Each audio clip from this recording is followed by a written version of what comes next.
From the heartland of America, focused on God, family, and country, the mouthpiece of the Midwest. This is Dale Carter's America. Hey, thanks for tuning in to Dale Carter's America. There may be a small technical issue at the beginning of this episode. We've got some new technology, new computer, some new hardware that we're working with. So apologies on my part. Thanks for your patience. There may be a tiny echo, but after about 10 minutes, it goes away. So just power through it and keep listening. And thanks for tuning in to Dale Carter's America. Welcome back to the podcast. It's a little late this week. It's a special weekend version. We had a couple of things come up, and we definitely wanted to be after the election. Notice that I'm wearing my Royals hoodie today. We'll get into all that and what it means and where it started and where we go from here coming up on this version of Dale Carter's America, the podcast. Brought to you in part by our good friend Bob Watson, State Farm agent for nearly 5 decades. In fact, he will celebrate his 50th anniversary as a State Farm agent on May 1st. They're going to have food trucks out in front of the office there. It's going to be a big party to celebrate Bob, and he'd love for you to come by. Even if you're not a client, talk to Bob. He's a great guy to bounce things off of in terms of where we're going politically, and of course, he's an expert on insurance, and he's got State Farm behind him. Auto, home, life, 816-229-7878, 7th and Main in Blue Springs. That's where the office is, and that's where the party's going to be on May 1st, but he's licensed in both Missouri and Kansas, and he can definitely take care of you. So, Kurt, this is usually where you tell folks how they can subscribe so that they never miss an episode of this important podcast. Yes, it is very important, and we thank you for tuning in. You can follow the video podcast on YouTube or Rumble, and then the audio version, if you're listening in the car or something like that, you can check that out on Apple Podcasts, Spotify, wherever you get your podcasts. Make sure to subscribe. It really helps us out. Click that notification bell on YouTube so that you are notified when a new episode drops. Like Dale said, normally they come out on Wednesday, but this one is a little bit different because of the election. And then you can follow us on Facebook and Instagram as well. Lots of comments on Facebook. We've had some good engagement these past couple weeks, and everyone chiming in on the election and everything else going on. So we appreciate your guys' comments and feedback and sharing the posts, and really helps out. Thank you. You know, longtime podcast listener, super fan, I would call him, Mark Zarda. He wants to be one of those people to rappel down the side of Arrowhead Stadium. Oh, that's right. I saw him post about this. Yeah. So if you can help him out with that, he needs to commit to at least $1,000 to get that done. The podcast is going to put $100 up toward that, so we'll get him on his way there. And I don't know, can we link to his Facebook page? What's the best way to do that? I can post something on the Facebook page, yeah. Because he sent me the link for Down for the Challenge KC with the Salvation Army. So we'll get that up, and you can help out our buddy Mark Zarda because he wants to rappel down the side of Arrowhead Stadium, and I think we ought to be there when he does it, don't you? Mr. Tough Guy. Hey, Marine, right? Yeah, Semper absolutely. Fi. Okay. He's probably done it before then. So speaking of Arrowhead, the election is in the books.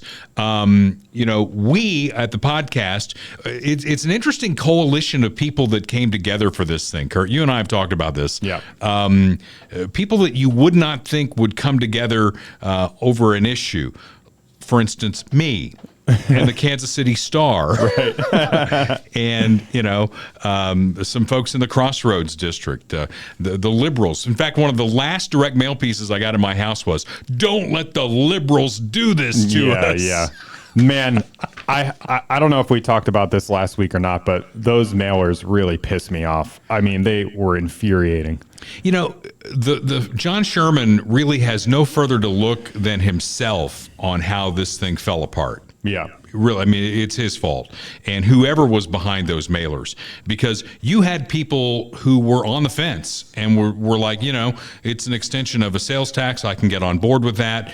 And then you had people that were dead no's. And I was one of those because of the fiasco with the property tax issue going on in Jackson County and the fact that I'm just trying to get us the hell out of Jackson County. And maybe they'll kick us out at some point if we keep saying no to revenue opportunities. Right. So that's partly my motivation there. So you had people on the fence, and then these flyers start coming in the mail, and I probably got 20 of them.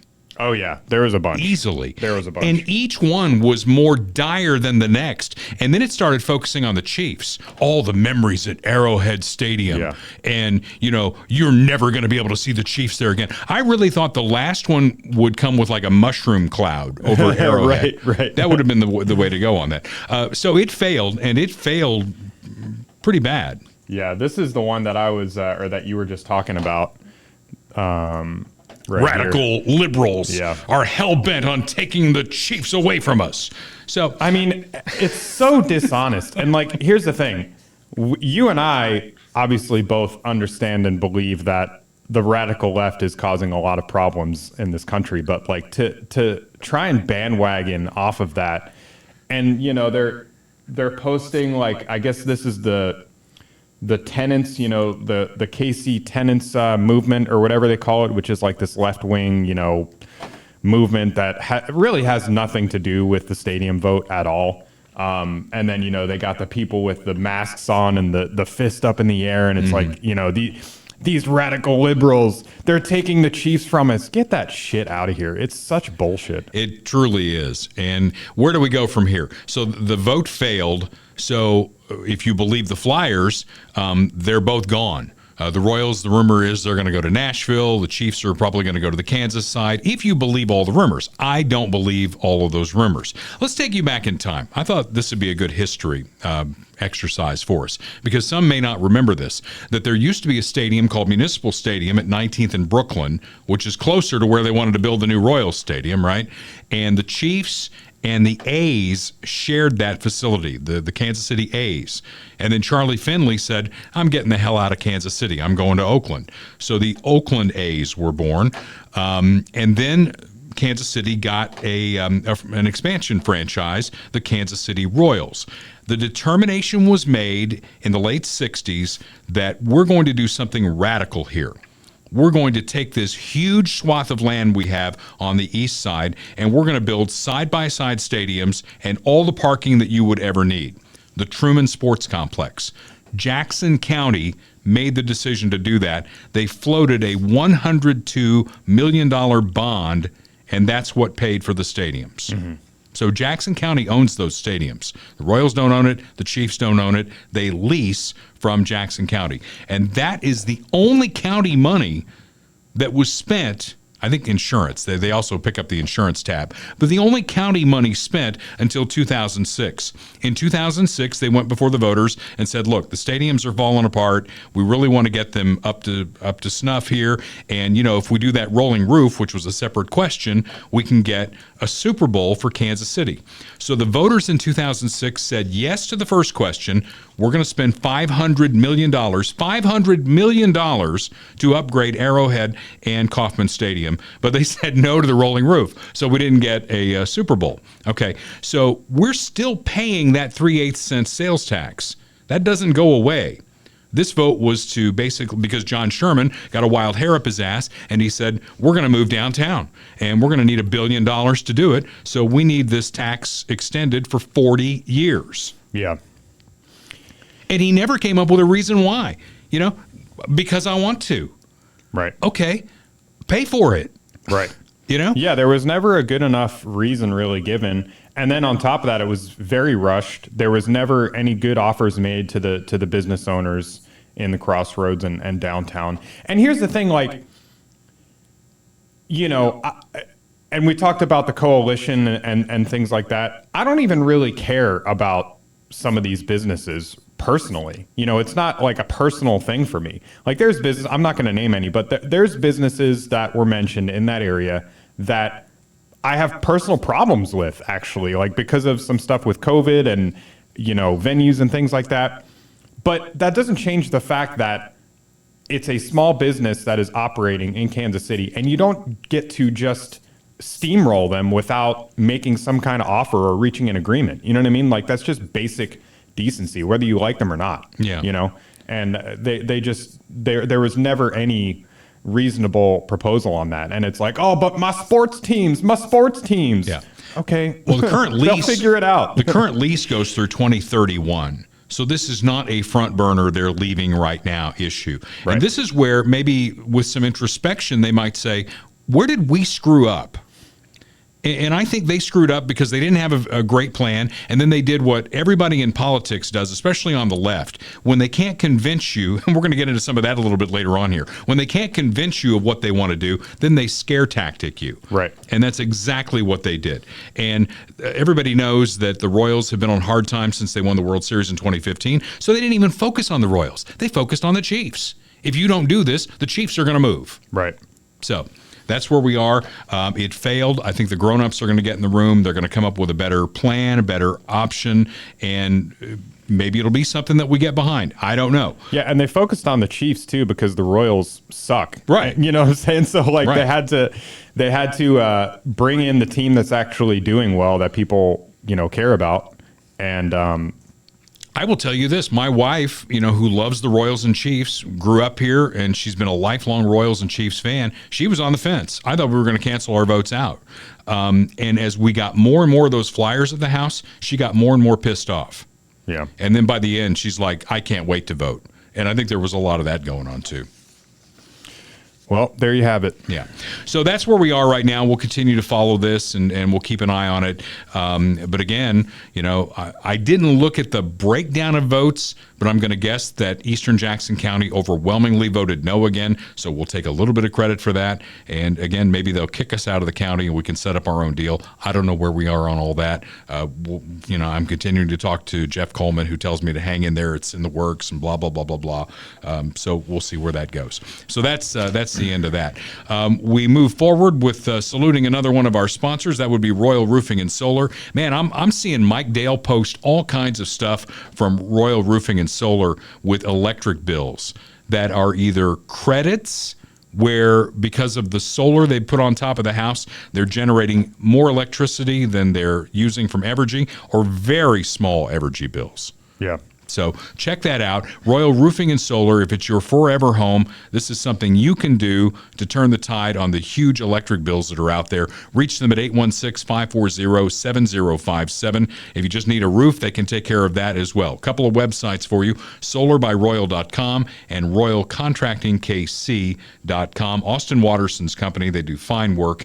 And make sure, because there's all kinds of roofers out there that don't pass the muster that Royal Roofing and Solar does. Austin told me this. There may be people on your property who are 1099 employees. They're not covered by the company. So if they get hurt on your property, it could be your problem. Right. So make sure that when you're talking about a new roof that you're getting a company like Royal Roofing and Solar. In fact, that's the one that we recommend here. Medicare Simplified KC. Boy, my recent hospital stay, I kind of wish, I hate to speed up my life clock here, but I almost wish I was on Medicare, which is still 4.5 years away from me, because at 65, that's when you go on Medicare, and there's 10 million people a day, or 10,000 people a day turning 65 in this country. I got my bill. It was a 4-day stay at KU Med, and I think the total bill was over $40,000. Yeah. And they really didn't do a lot. They just kept me there under observation because, I had that infection that had to go away. $40,000. And my part in it with our insurance, $7,000. Come on, man. $7,000. So when I get to Medicare, I think that's going to take care of a lot of that, but I know there will be gaps in the system, and that's why Kirk Doris and Lori Hocker are there to help you if you're one of those people approaching 65. Over the past 10 years, they've helped thousands of people just like you understand Medicare and how to apply to their particular circumstances. It is not a one-size-fits-all proposition. There are holes in it, and Kirk and Lori can help you with that to find out which plan works best for you. They're on the web at MedicareSimplifiedKC.com. Their office is at 3600 South Nolan Road in Independence, and you can reach them on the phone at 816-701-6661, MedicareSimplifiedKC.com. Some pickings from the world of politics. Kansas legislature, House and Senate, have passed a bill, and I keep looking at the news on this because I'm thinking that Governor Kelly is going to veto it. She hasn't yet, as of this broadcast, to keep minors from making permanent sex change decisions, or if you want to put it in PC speak, gender affirming care, because they like their language, right? Because that sounds so Easter Bunny-ish, doesn't it? Gender affirming care. It's like sanctuary city. We care. Right. What they're promoting when they say that is a boy who says he wants to be a girl who's underage can go in and get things chopped off, carved in, and that's permanent. Yeah, that doesn't sound as friendly. And we just think on this show that if you are going to do something like that, you ought to be an adult. Right? If you're an adult and you make a decision to do that, I got a friend who at 50 years old decided he wasn't a man anymore. He was going to be a woman. Okay, go with God. As long as I'm not paying for it, I don't care what you do. But minors should not be doing that kind of thing. Oh, yeah, at least. And that's the issue there. Mayor of Baltimore fighting back against being labeled the DEI mayor over the Key Bridge collapse. What happened to, shit going wrong in this country and you just go out and you fix it? Right. Why does it always have to be about race? I know it's play number one of the Democrats, but why does it always have to be about race? Well, they can't help themselves because they suck. So, I mean, Baltimore has been run by Democrats for decades now, and it's not getting any better. So any criticism has to be shed off of them, and they have to deflect. So this is the main thing that they use to deflect. You got a clip on that? Yeah, he was on Joy Reid. Again, I'm trying not to be distracted by her hair because it's just fascinating to me. But let's watch this real quick. I know, and we all know, and you know very well, that black men and young black men in particular have been the boogeyman for those who are racist and think that only straight, wealthy white men should have a say in anything. We've been the boogeyman from them since the first day they brought us to this country. And what they mean by DEI, in my opinion, is duly elected incumbent. We know what they want to say, but they don't have the courage to say the N-word. And the fact that I don't believe in their untruthful and wrong ideology, and I am very proud of my heritage and who I am and where I come from, scares them. Because me being at my position means that their way of thinking, their way of life of being comfortable and suffering, and while everyone else suffers, is going to be at risk. And they should be afraid because that's my purpose in life. Get the port open. Okay, Yeah. A boat hit the bridge. It got knocked over. Fix the bridge. Fix the bridge. What the hell? And while we're at it, let's look at the crime rate in Baltimore, maybe compared to some other cities. But again, for whatever reason, I get distracted by people's looks sometimes, for better or worse. And you're on national TV. Yeah. You're on MSNBC on national TV defending your city, and you're wearing a hoodie. Yeah. You can't wear a suit. You can't put a suit and tie on as the mayor of Baltimore to go on TV. Come on. That's racist. Don't be racist. I mean, it's the same thing. I've said the same thing about what's his name, the big Opie guy that had the stroke. Yeah, Fetterman. He does the same thing, and it's inexcusable. You're a congressman. Have some respect for the office. Wear a suit. Come on. I'm wearing a Royals hoodie today. What do you want to say to me? Well, do I have to wear a tie to do this podcast now? Maybe. You do. I don't. I'm just the lowly co-host. Here's my prediction on this. It was the Francis Scott Key Bridge that was knocked over by that boat. What are the chances it will not be called the Francis Scott Key Bridge when it's rebuilt? Because that's 100% chances it will not be called that anymore. I guarantee it. Okay, so DEI, while we're on the subject of this popped up yesterday from Pete Buttigieg. You want to talk about DEI? We made fun of the Biden administration because it was like somebody had like a big bingo board down in the basement of the White House, and they were like trying to fill all the squares to make sure that they had everything covered for DEI. So Pete Buttigieg, who ran South Bend, Indiana, which is not a travel hub of America, became the Secretary of Transportation. Why? Because he's a young gay man. He filled the square. He's a young gay man. So yesterday, Pete Buttigieg was on TV, and I was talking about, how the Chiefs and Royals thing went down. It was a terrible plan, and then when we didn't buy into the terrible plan, it became scare tactic, scare tactic, scare tactic. And that exactly describes what's happening with the electric car, the EV kind of a thing. Because they said, this is going to be great. You're going to plug in your car, and we're going to save the planet. And nobody bought them. I mean, they're selling more than they ever have, but it's a very, very small number. And then it's like, well, if they're not going to buy them, well, we'll take tax dollars and we'll give you tax credits for it. That didn't increase the demand curve. So what do they do now? Now they're making fun of you. Now they're saying that you're basically a knuckle dragger if you don't go along with this. And do we have the quote from Pete about phone lines? Because I thought this was hysterical. I'm not sure if this is it or not. I haven't watched it, so we'll just test it out. John. Let me just pursue that if I could with you. Tesla sales fell 8.5% the first quarter of this year. Ford this week is laying off 2/3 of its workforce at the F-150 electric Lightning plant. It's also scaling back a battery production facility because of sagging sales. EV sales are nowhere near what this president wanted or expected, yet the administration continues to shove them down consumers' throats. Why? Well, let's be clear. Consumers have wanted and purchased more EVs every single year than the year before. And, Tesla is facing more competition as GM and Ford and Stellantis and other competitive players start to make sure they get a piece of the EV market. Let's be clear that the automotive sector is moving toward EVs, and we can't pretend otherwise. Sometimes when these debates happen, I feel like it's the early 2000s, and I'm talking to some people who think that we can just have landline phones forever. The reality is that the automotive sector is moving toward EVs, and the U.S. can either fall behind China or we can claim the lead. President Biden wants to make sure that those EVs are made in America, especially, again, as more Americans choose EVs every single year than the year before. Yeah, well, if they went from 8 to 10, that's more. And 10 to 12 is more. We talk about these EVs all the time. You're plugging into a coal-fired grid. I was behind one on I-70 the other day, and not only was it an EV, they had a big bumper sticker that said, "I'm driving an EV." Like, fine, whatever. And then he talks about landlines. Let's talk about the transition from landlines to mobile phones. Did the government have to pay us to have mobile phones, or did technology and the market dictate that? Right.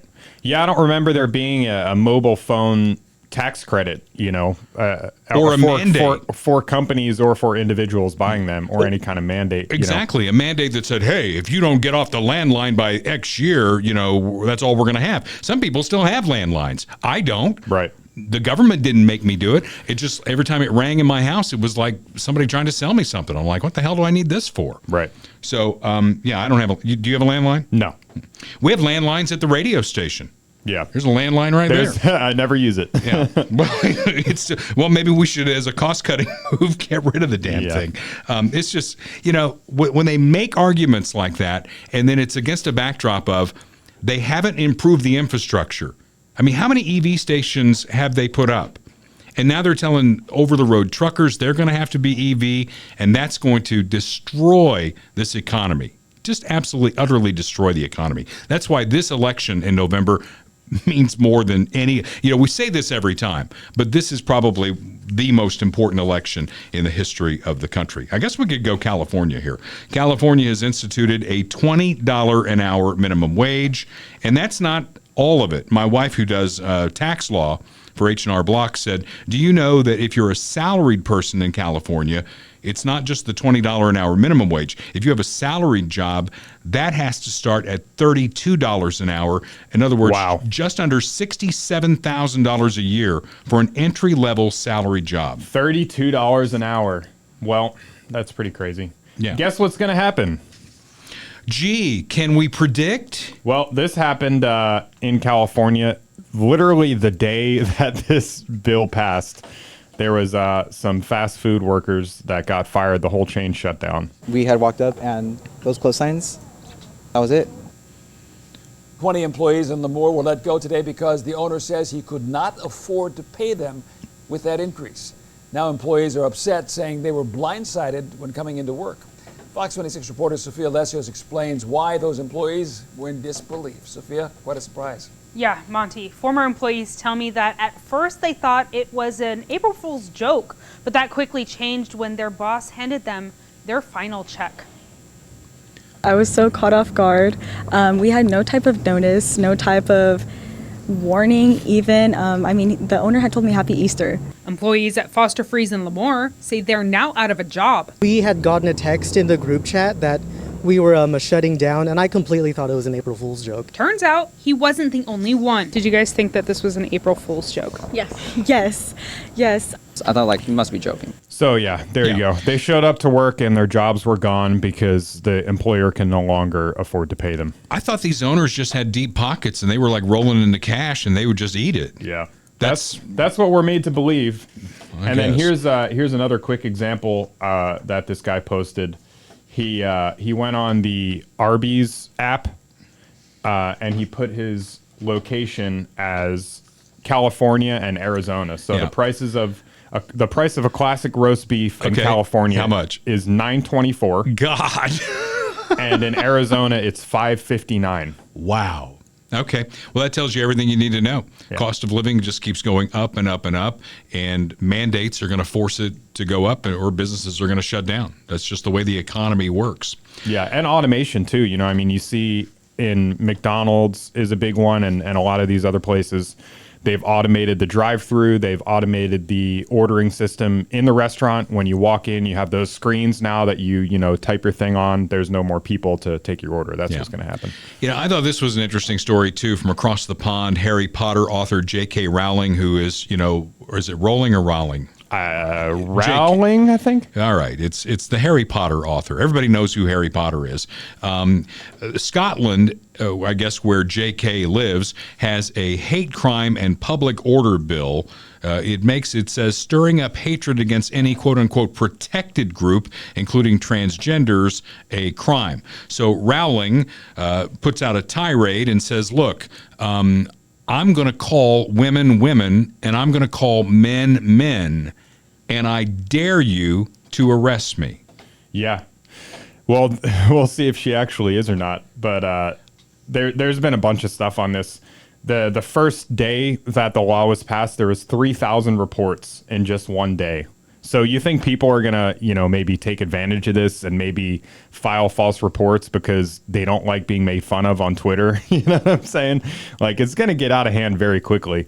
Well, and then only for protected classes. So people like you and me, they can say whatever they want. Yeah. And then the guy that was the picture in that Guardian article, he's the first minister of Scotland, which I think is like, I don't know exactly how it works, but he's the leader of their the party, like the kind of primary party in Scotland.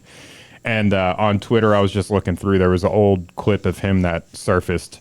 This is not in direct relation to this bill, but it's just kind of shows you where he's coming from. I thought this was relevant to show. White. The Lord Justice Clerk, white. Every High Court judge, white. The Lord Advocate, white. The Solicitor General, white. The Chief Constable, white. Every Deputy Chief Constable, white. Every Assistant Chief Constable, white. The head of the Law Society, white. The head of the Faculty of Advocates, white. Every prison governor, white. And not just justice. He keeps going on for a while, but yeah, they got a lot of white people in Scotland. Yeah, I mean, you live in Scotland, bro. I mean, it's like you go to Ghana. You're like a white dude, and you go to Ghana, and you get in the legislature in Ghana, and you're like, everyone here is black. The How did that happen? Black. The court, black. As a 60-year-old white guy, sometimes I just want to curl up in a fetal position and hope I don't offend anybody. Yeah. But it is what it is. By the way, before we leave this whole section on this and that, something I wanted to mention about Baltimore and that mayor. As we record this on April 4th, this is the anniversary of the assassination of Martin Luther King Jr. in 1968. He was the man famous for saying that we should judge people by the content of their character, not the color of their skin. And I wonder what he would think about what's going on now where it's group versus group. And you've got Sharpton and Jackson out there making money off of the discord in this country. What would Martin Luther King Jr. think about that? Because it flies in the face of everything that he preached about individualism and, again, that your character matters far more than the color of your skin.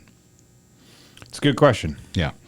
And I wish he were here to answer that, because I think he would be a better representative than what we get with Sharpton and Jackson. Midwest GI Health, Dr. Mark Taramina. I may have to go see him. After my hospital stay, I'm having some issues. Uh-oh. Yeah. and they take care of things. It says we also offer outpatient hemorrhoid treatment. Not that I want to pull the curtain back too far on what I may be suffering from in relation to my broken backbone, but there might be some issues down there, and who knows? I think I got to look at the clock there on when I had my last colonoscopy. It might be time to go back, and Dr. Mark Taramina is the man. Google rating 4.9 out of 5 stars. He'll take care of you. And colon cancer, this thing that I dealt with in the hospital, this is like, you know, a bug bite compared to colon cancer. Colon cancer will kill you. They catch it early, it's treatable. And that's the message here. If you're 45 or older and you have not had your colon cancer screening yet, make sure you get on the calendar with Dr. Mark Taramina and Midwest GI Health and Wellness. They are in Lee Summit. You can reach them on the phone at 816-836-2200, on the web at midwestgihealth.com. A great staff there. They'll take care of the entire thing there. You don't even have to be referred. Right? It used to be in the old days you had to be referred by your GP.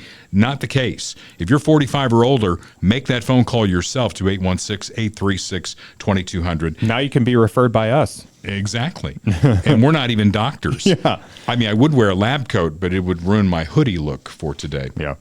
And then, of course, we always say, right after you've gotten that done in Lee Summit, you go right up the road on 50 Highway and you go to Funhouse Pizza. And Jim Dingman's going to have a big old pie stacked high with toppings for you so that you can celebrate the fact that you got your colonoscopy. Funhouse Pizza is a great place to be. Jim is an awesome sponsor. I think Jim was the first one to sign on as a sponsor. And, you know, April 1st to the 17th, at his place. So that's going on right now at Funhouse Pizza. Something that was near and dear to his late wife, Audrey's heart, was Shep's Place. It's where they, you know, it's a place where, you know, they take strays and then they hopefully get them adopted again. Shep's Place takes care of a lot of animals that way. And because of Audrey, Jim and his staff are going to donate half their tips, and then Funhouse Pizza will match that amount. So when you're there, tip high so that more money will go to Shep's Place in Audrey's honor. All right? Tremendous people. You bet. So, and we need to get on the calendar. Maybe when I get back from vacation, we can go do a deal at Funhouse Pizza. Yep. Have some fun and some pie. As we get closer and closer to the presidential race, some just silly shit has happened in the last week. Biden is mulling giving green cards to illegals. Have you heard about that? Briefly. Yeah, briefly. So, I mean, that would just like, he says he's serious about the border, but the only way that we can be serious about the border is to pass this hideous bill out of Congress that was a Christmas tree bill that had all kinds of other stuff on it other than the border that would have allowed 5,000 people in a day. I don't know that it would strengthen the border. Yet, if he would tear up the executive orders he signed on day one, that would go a long way towards strengthening the border. But no, what they're mulling is giving green cards to illegals. And then, of course, they had the Easter egg roll at the White House. By the way, no one who was there was allowed any religious symbology. Yeah. None. And the president, was it the Easter Bunny? I'm not sure. And I'm coming down to do that Easter egg roll in just a minute. Thank you all so very, very much. Thanks, everybody. And by the way, say hello to oyster bunnies. Come on up, bunnies. Get up here. The oyster bunny. Come on, get in there. Did you know it was the oyster bunny? Pretty big bunny, huh? Yeah. All right.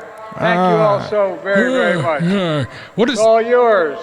What does the oyster bunny lay, by the way? And what am I doing here? Yeah, what are you doing here? Because also on Easter Sunday, the Catholic president of this country, and again, Easter, the biggest day on the Christian calendar, he had a tweet about Easter Sunday, but then another tweet about it being the Trans Day of Visibility. Yeah, there was a bunch of tweets about that. This is the official press release, and then the left was coming out and saying that, well, it's always been on March 31st every year. It just happened to coincide with Easter, but he made a point to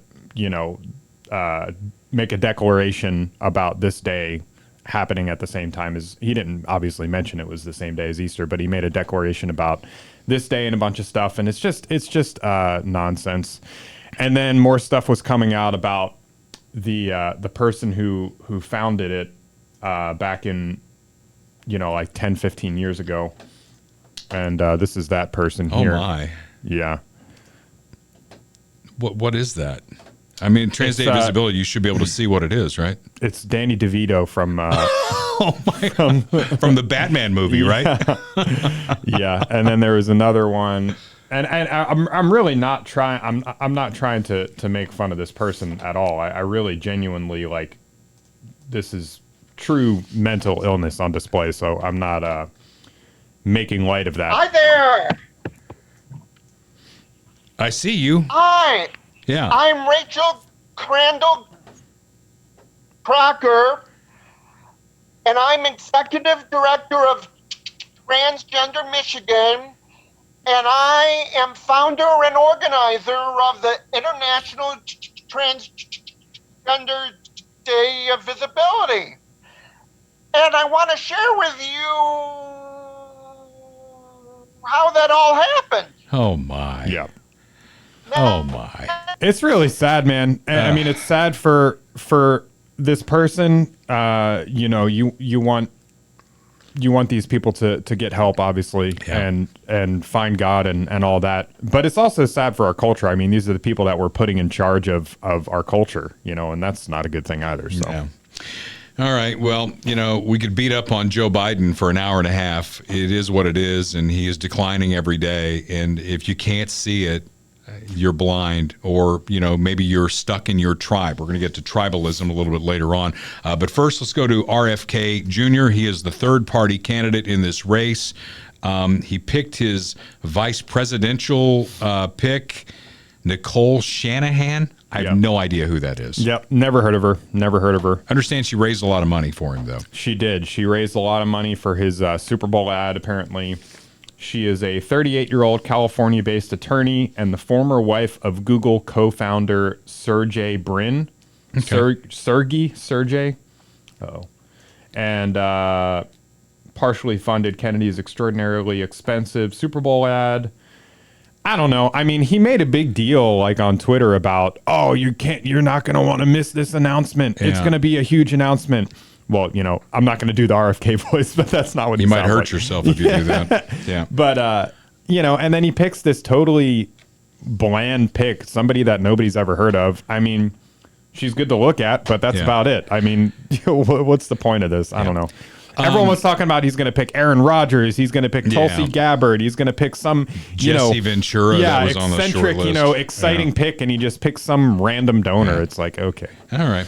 Well, he was on CNN, and I think he shocked the CNN people because, the CNN MSNBC narrative is that Donald Trump and white people are the biggest dangers to democracy in this country, and RFK kind of spun that on its head.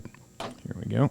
But do you really believe that when people talk about the threat to democracy that Trump poses, do you really think that is an equal evil to Biden? I mean, listen, I can make the argument that President Biden is a much worse threat to democracy. And the reason for that is President Biden is the first candidate in history, the first president in history that has used the federal agencies to censor political speech, so to censor his opponent. I can say that because I just won a case in the Federal Court of Appeals and now before the Supreme Court that shows that he started censoring not just me. 37 hours after he took the oath of office, he was censoring me. No president in the country has ever done that. The greatest threat to democracy is not somebody who questions election returns, but a president of the United States who used the power of his office to force the social media companies, Facebook, Instagram, Twitter, to open a portal and give access to that portal to the FBI, to the CIA, to the IRS, to CISA, to NIH, to censor his political critics. President Biden, for the first president in history, to use his power over the Secret Service to deny Secret Service protection to one of his political opponents for political reasons. He's weaponizing the federal agencies. Well, he is. Those are real. And not only is he doing that to RFK Jr., but he's weaponizing the judicial system to go after Donald Trump. Oh, yeah. Tie him up in court as many ways as he can and get as many indictments and charges as he can. That's what he's trying to do to Donald Trump right now. Yeah, and I think this is where RFK is good. I mean, he's good on this stuff. He's good on the deep state stuff, the the security state, if you will, the FBI, CIA. He's got a lot of inside information on that because of his family and because he's been involved in that kind of stuff for so long. People say he's also good on the vaccines and things like that, but he still is a liberal on most issues. I don't think he's going to take a lot of votes away from Trump in this cycle, but maybe, I don't know, we'll see. But certainly his VP pick is not motivating anybody. No, definitely not. So on to Donald Trump, and when he is talking about things like sealing the southern border, when he's talking about things like the debt and inflation and things like that, and rolling the tide back to when he was president, when it was a much better run country, I'm on board with him. I don't know, Kurt, that this is a good look for Donald Trump to be out hawking Bibles. Proud to be partnering with my very good friend Lee Greenwood, who doesn't love his song God Bless the USA, in connection with promoting the God Bless the USA Bible. This Bible is the King James Version and also includes our founding father documents, yes, the Constitution, which I'm fighting for every single day very hard to keep Americans protected. Also, the Bill of Rights, the Declaration of Independence, and the Pledge of Allegiance are all part of this God Bless the USA Bible. And it's just very important and very important to me. I want to have a lot of people have it. You have to have it for your heart, for your soul. Okay, so where are you at on this? I mean, I agree it's not really a good look, but I don't think it's really that big of a deal.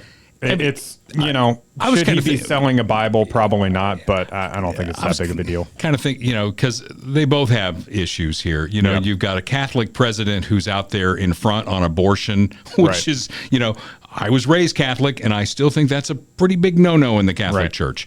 And then you've got Donald Trump, and Donald Trump is not a Boy Scout. You know that, Kurt. Right.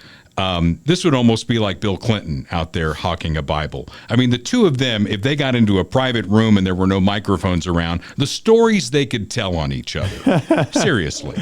I'm sure Biden's been around the block too, man. I mean, he's been in politics his whole life. It's Hollywood for ugly people.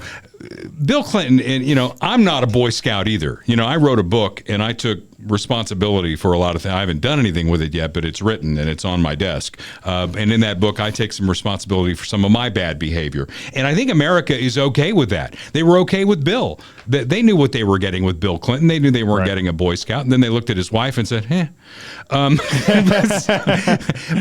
Donald, can you blame him? Donald Trump has kind of a checkered past in that area as well. Own it. Right? These are, I did these things. So what? Move on. I just think that's a bad look. Yeah, but I mean, at the end of the day, if you are a Christian conservative, or if you're Catholic, or whatever, there's really no comparison between, the policies and the positions of these two men. It's not even close. So, a little off ramp here. I discovered a show, a miniseries on Amazon Prime called The Chosen. Have you heard about that? I've heard of it, never seen it. I'm telling you, first of all, I have found as I've gotten older, I'm a cradle Catholic, and I haven't been to Mass in I can't remember how many years. I find myself closer to God sitting in the front seat of my car, just having a conversation when I come into work every morning. I thank God for everything that I have in my life. I pray to be a better person. And then I see a show like The Chosen. And when Jesus was picking his disciples, he didn't go after the holier than thou crowd. Right. They were misfits. Right. Right. And he purposely did that. He grabbed those people. And it reminds me of a saying that I heard, and I can't take credit for this, but when you're at a church, try and remember this. It's not a museum for saints. It's a hospital for sinners.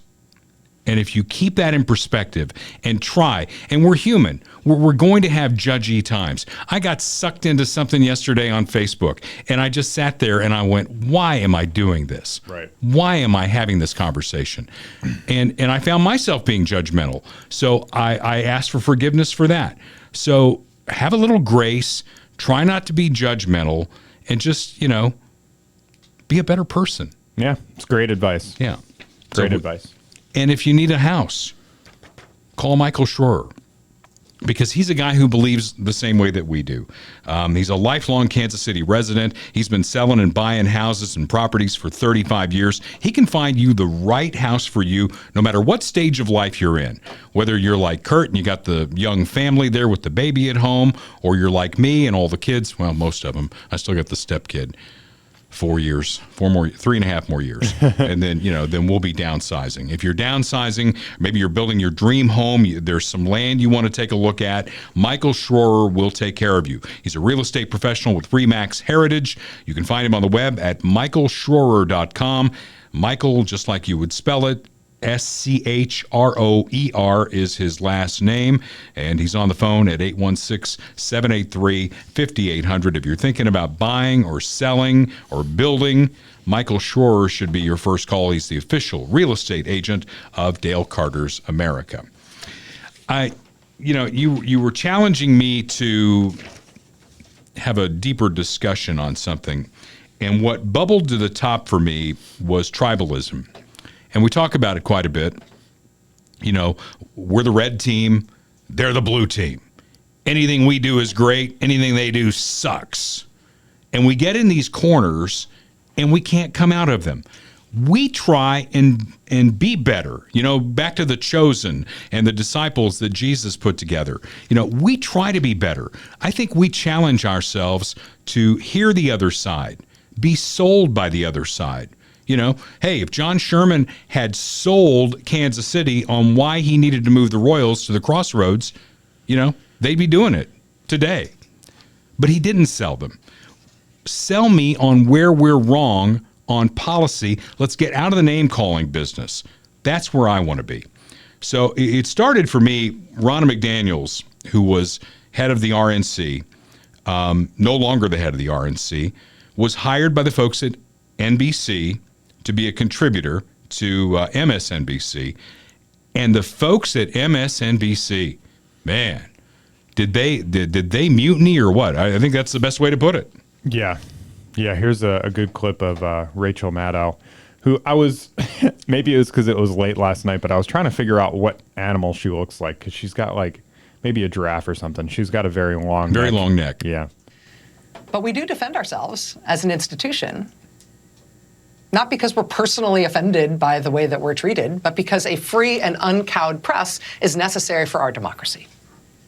A free and uncowed press is part of our system of government.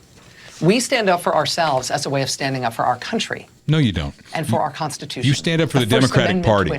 She's so righteous, too. She's so self-righteous. Oh, and we stand up for our democracy. No, you don't. You stand up for Democrats. Yeah. The Democrat Party is what you stand up for. Because all they have to do, Kurt, is put a memo together, fire it off to MSNBC, and they are the mouthpieces for this. They call themselves journalists. My God, Walter Cronkite is rolling over in his grave with these people saying that they are journalists.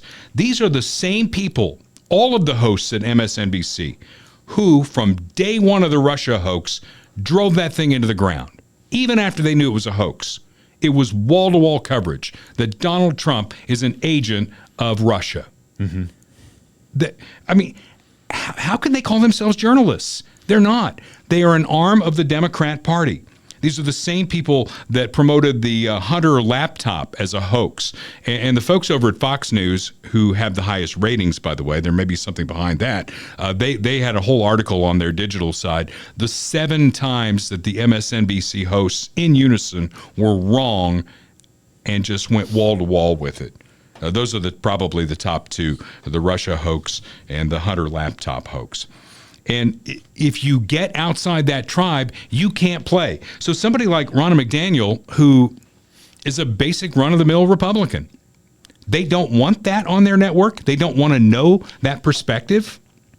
No, of course they don't. And they'll, if you watch that full Rachel Maddow clip, which I did last night, she goes into, it's not just because she's a Republican. It's because she, supported the conspiracy theory that Trump didn't really lose the election, and she blah, blah, blah. So, and they do that all the time. I mean, it's like, oh, it's not because they're Republican. We have no problem with Republicans. It's because they're insurrectionist, racist, xenophobes, or something like that. It's like, yeah, it is because they're Republican, because that's what you say about all Republicans. You're just making, you're making an excuse. Once they're no longer a threat anymore, once it's George Bush, who's out there painting portraits for veterans, what I'm saying, not in politics anymore. They're going to be like, oh, George Bush, he's the kind of Republican that we like. Yeah, of course, because he has no authority anymore. Yeah, he was Hitler back in the day, by the way. He's not threatening anybody. So yeah, they're going to be like, oh yeah, George Bush is great. Or Mitt Romney. Oh, Mitt Romney, that's the kind of Republican that we can talk to. Well, he's weak. So, of course, he's not going to present any real threat to your narrative. Michael Steele, who was at one point the RNC chairman, is one of they love him over at MSNBC because all he does is torch Republicans. Right. Or, what's his face? The banjo playing kid from the movie. Oh shit! Banjo playing kid. The guy who looks like the guy who looks like the banjo kid from that movie. MSNBC morning show with Mika. Oh yeah. Come on. Scarborough. Joe Scarborough. Joe Scarborough. Thank you. Yeah. All right. Yeah. Well, one of the reasons he was a Republican. He was a Republican congressman, right? Right. Well, then he married Mika, and now he's fallen off the planet, I think. Yeah. One of the shows I watch every day is The Five over on Fox. And one of the reasons I watch it and why I think it's so genius is they have a liberal contributor, and you get to hear their perspective. Do I agree with it? Probably not most of the time. But I'll tell you, when Harold Ford Jr. is on there, I want to hear what he has to say, because he's a guy he's a Democrat, and maybe on 75% of things we would not agree, but he trashes Biden on the border. He trashes Biden where he needs to be trashed. So this can happen. You can have this discourse. You can have opposing views, and you sit there and you listen to the other person, and maybe you learn something, and maybe you broaden your perspective. That's what this country was based on. Think about this. When you go to court, right, there's a back and forth. There's the defense, there's the prosecution. There's cross-examination. And somewhere in all of that, a jury of 12 has to figure out what the right answer is. The right answer sometimes is in the middle. Right. And because we get into tribalism, and because the left is like, Republicans, you're all a bunch of Hitlers and white people and blah, blah, blah, blah, blah. And Republicans, you guys on the left, you want to turn us into a socialist, communist country and blah, blah, blah, blah, blah. We get into name calling. And we don't get to what the issues are, and we don't fix them. I mentioned that this is the day on April 4th that Martin Luther King Jr. was assassinated. The View had the black author Coleman Hughes on, promoting his book, The End of Race Politics, Arguments for a Colorblind America. Again, the arguments that Martin Luther King Jr. was making back in the 1960s. They called him a pawn of the right. Any black person who dares to say, I'm not part of this group think, where you put me over here and I'm in this, I'm in this contained area and I can't be over here. I can't think for myself. When you do that, then you're an Uncle Tom. Or an Uncle Tim Scott down in South Carolina. And they basically, on The View, they just dismissed this guy as a pawn of the right. Yet more blacks are leaving the Democrat Party in droves because they're following the example of Coleman Hughes. And they're saying, hey, really, what have you done for me? You haven't done shit for me. Maybe I could do this for myself. And I like Coleman Hughes, and I think he had a great message. Your argument for color blindness, I think, is something that the right has co-opted. And so many in the black community, if I'm being honest with you, because I want to be, believe that you are being used as a pawn by the right and that you're a charlatan of sorts. He's not a Republican. So how do you... He's never voted for a Republican. You've said that you're a conservative. No. No, you did. You actually said that in the podcast that you did 2 weeks ago. I said I was a conservative. Yes, you did. So, but my question to you is, how do you respond to those critics. Okay, let's give him. Let him. How do you respond to this totally made-up bullshit that I just said about you? Yeah. Answer me. How do you respond to people? You know, some people say that you're a racist. Some people say that you're a pawn of the right. I'm not saying that. Some people say that. You know, I'm just going to make it up. Yeah. How do you respond to that? Right. Well, I mean, I respond to that by saying, he might use the words of Martin Luther King Jr. that I believe Americans ought to be judged by the content of their character and not the color of their skin. Should we keep watching? I guess. Go ahead. Answering. Yes, First thing I think it's very important. The quote that you just pointed out about doing something special for the Negro, that's from the book Why We Can't Wait that I just mentioned. Yes. A couple paragraphs later, he lays out exactly what that something special was, Yes. and it was the Bill of Rights for the Disadvantaged, a broad class-based policy. But he also says okay? you must include race. No, he didn't. He says it's Yes, he does. Okay, well, everyone should go read the book Why We Can't Wait. Let's not get sidetracked by that. Yeah. I don't think I've been co-opted by anyone. I've only voted twice, both for Democrats. Although I'm an independent, I would vote for a Republican, probably a non-Trump Republican if they were compelling. I don't think there's any evidence I've been co-opted by anyone, and I think that's an ad hominem tactic people use to not address really the important conversations we're having here. And I think it's better, and it would be better for everyone if we stuck to the topics rather than make it about me with no evidence that I've been co-opted. I want to give you the opportunity to respond to the. I appreciate it. Shit infuriates me, man. It really does. And, you know, here's a guy. It's the when did you stop beating your wife argument. Here's a guy who gets it, who understands. Yeah. And they're tearing him apart because, again, of tribalism, because he's outside of where his group is supposed to be. Yeah, and I've watched some interviews with him. I haven't checked it out yet, but he was just on Joe Rogan a couple days ago, and I've watched some other stuff with him. And I don't agree with him on everything, but he's very level-headed, and you know he's wanting to talk about the issues in a calm and real way. And I have to applaud him for that. I mean, to go on The View and to get accosted like that by this moron, Sunny Hostin. I mean, she is the lowest of the low as far as journalists go. I'm not sure any of them have a brain cell that they could share. No. And she's also on top of being a race baiting POS. I guess in addition to that, or on top of that, she's out here trying to advocate for these criminals to get out of jail. That's a whole different story that we can get into later. But she is just totally unbearable. One of the worst people on TV. And for him to go on The View and be very calm, you know, he realizes that he's not talking to her. He's talking to the viewer, and he's trying to, you know, keep a level head. And I have to applaud him for that because it's very difficult. And I don't think, as you can just see, I don't think I would be able to do that. Well, on our podcast, we have invited many liberals to be on here, or Democrats. Some Democrats don't even like that label of liberals. I mean, you know, Phil Lovoda was on here, and we had a great discussion after what happened at the Chiefs rally at Union Station. We talked about guns. He was a former prosecutor, now a defense attorney, and I thought that was great. And he said he would come back anytime we wanted him to come back to talk about politics. I think we ought to schedule him again as we round the curve here for the presidential race. Natalie Rush has been on this show. She's on KC 102. We talked about abortion with a very liberal female with her own perspective.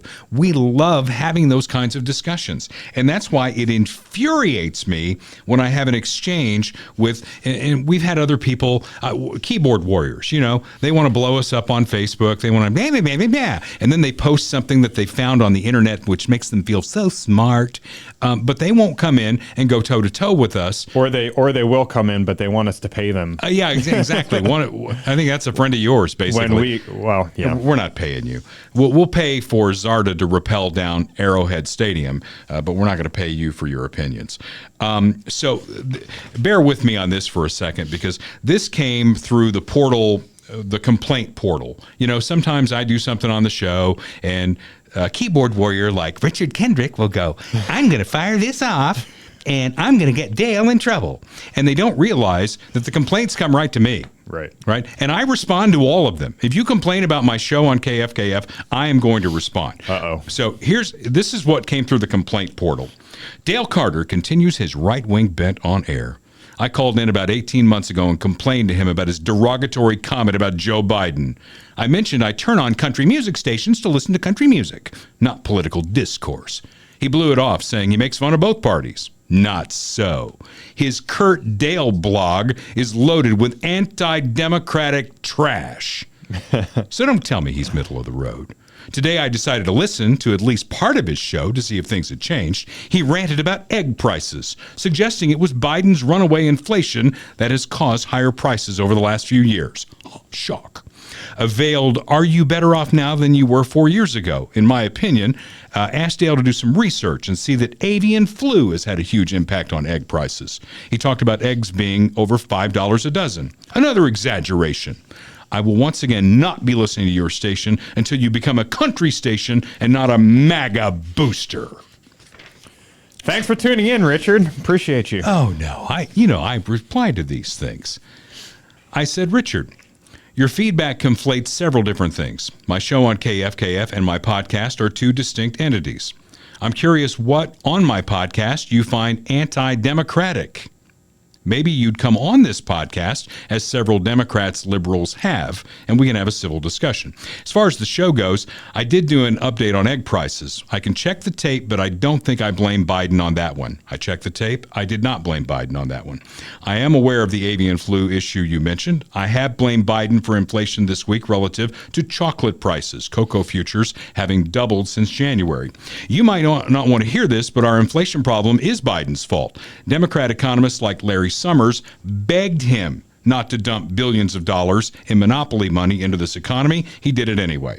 We're living the results every time we buy groceries, gas, and pay our utility bills. Did I say, are you better off than you were 4 years ago on KFKF? I'd ask you to produce proof. Have I said it on my podcast? Without a doubt, because I believe it. My show, as I've said before, is about poking fun at both sides. You must have missed the shot I took at Trump this week, advising him to get a reverse mortgage to come up with cash. I get that many on the far left are so overcome with Trump derangement syndrome that any perceived shot at Biden or perceived support of things like a secure border, energy independence, and lower inflation can set them off. Again, the invitation is there for the podcast. Bring issues where you think we disagree, and let's talk it out. By the way, I don't take MAGA as an insult. Why wouldn't any American want to make our country better? What do you think? That's too reasonable, Dale. It's too reasonable. Okay, well, here we go. We're not done yet. There's a few back and forths here. Richard, back to me. As I said before, I don't listen to KFKF or any country Western station, we don't call it Western anymore, to hear political discourse. I am particularly turned off by commentary that is clearly intended to suggest that President Biden is responsible for things he did not cause, like the imaginary inflated egg prices. Trump is a danger to our democracy. Biden is not. If you want to do political commentary on your radio program, talk about how you feel about Trump's efforts to conduct a coup, about his inability to tell the truth about almost everything, and about his use of offensive language to describe anyone who does not agree with him. I'm not against making America great. I'm against Trump being elected again using a slogan that he can't possibly achieve. Poking fun at either candidate is not what we need. We need serious conversation about the damage to our country that Trump plans to do if returned to the White House. God forbid. Are we better off now than 4 years ago? Richard says absolutely. 4 years ago was the beginning of the pandemic that Trump mismanaged about as badly as possible. Ingest bleach to kill the virus? How many times have we shot that down? How many times? I don't even understand why you respond to these people, honestly. Produce the tape. Show us where he said that. It's just dumb. You really want to talk about a secure border? Congress came up with a bipartisan agreement that was negotiated by James Langford. Now, Mike Johnson won't bring it up in the House because Trump doesn't want to solve the problem. You are fake news. He wants to use it as a campaign issue. Defend that on your program. I will build a great, great wall. Have you bought the Bible that Trump is selling now for $59.99? What a disgusting thing to do. See, I would kind of sort of agree with him on that. You're not a nice person. Yeah. He will resort to anything to bilk his blah, blah, blah. So I wrote back, fair enough, always easier to write an email than have an adult conversation. I could refute every point you've made, not worth my effort. I've done my show the same way for nearly 30 years on KFKF, poking fun at both sides. In fact, the first morning show I did was during Reagan's second term, and I poked fun at him. I'll keep doing what I do. The ratings seem to show that I'm doing fine. And if you ever want to come on the podcast, as people who share your views have, let me know when. You won't, because again, it's much easier to be a keyboard warrior, and I wished him a happy Easter. I'd say congratulations. He says, I don't think you can refute what that Trump doesn't want to solve the border crisis and that Mike Johnson is his pawn. Okay, so a couple of more things. He sucked me in on this, Kurt. He sucked me in. Where was Biden on the border his first 2 years when he had both houses of Congress? Nowhere. With all due respect, that's a bunch of malarkey. You may recall as a candidate, he told them to come. Many had Biden-Harris T-shirts on. He only cares about the border now because it's the number one issue to voters. The wonderful bill you refer to is a train wreck. It's full of nonsense that has nothing to do with the border. It allows even more people to come in at a time we should tighten down. Come on, man. President Trump will reverse all of the executive orders Biden signed that allowed the invasion we're dealing with today. We won't need a Christmas tree bill that won't solve the problem created by Joe Biden. And his final shot at me, tell that to James Langford, you're a diehard MAGA. Bye. You're full of shit. So, again, I invite him to come on the podcast. He won't. I don't think that's going to happen, Dale. Most people won't. Again, if you're to the center left and you listen, maybe you hate listen to the podcast or whatever, reach out to me. I think we're reasonable people. Aren't we reasonable people? I am the most reasonable person you'll ever meet in your life. I think you're an unreasonable asshole sometimes, but I think I am reasonable. Bob Watson, more than reasonable. He is our local State Farm agent for 5 decades, celebrating his 50th anniversary as a State Farm agent on May 1st at his offices at 7th and Main in Blue Springs. Go by and say hi. Get a rate quote. I mean, maybe you're paying too much for car insurance. Maybe bundling makes a lot of sense for you. Home and car insurance, as I've done with my own insurance. Commercial insurance, boats, won't be long. We'll get the pontoons out on the lakes. Bob is licensed in both Missouri and Kansas, but he is officed in Blue Springs at 7th and Main. 816-229-7878. Let Bob Watson give you a quote. Let him feed you. He's going to have a food truck out there on May 1st from, I think it's 11 to 2. In downtown Blue Springs. Go by and say hi to Bob Watson and tell him you enjoy the podcast. Or you hate the podcast. Tell him you hate the podcast. Maybe that'll work too. I don't know. Out in California, they have a law that says you can't show the faces of suspects. That's just wrong. I don't know why I do that voice when I do that sometimes, but it's wrong. You just can't show their faces. So one community in California thought it would be pretty funny to take suspect pictures and put Lego heads on them, right? Like that. This is why you need the video version. What are you supposed to be? I'm just a normal, regular, cool guy, and you're an old guy. And I'm an old Lego guy with glasses on. Fine. The Lego company in California, by the way. I'm just going to leave those up for the rest of the show. Lego has told California to stop using Lego heads to mask the identities of suspects. So can't do that anymore. They're going to have to come up with something better. In fact, we probably, Kurt, right now are in violation. Is yours a Lego head? Yeah.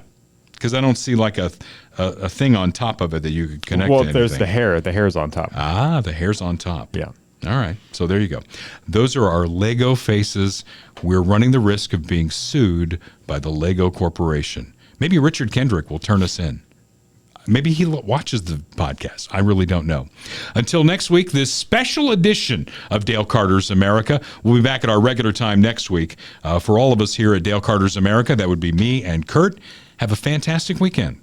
The views expressed on Dale Carter's America are Dale's and Kurt Wheeler's. They do not necessarily reflect the views of KFKF or Steel City Media.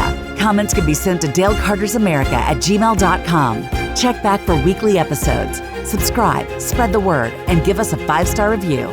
Thanks for being a part of Dale Carter's America.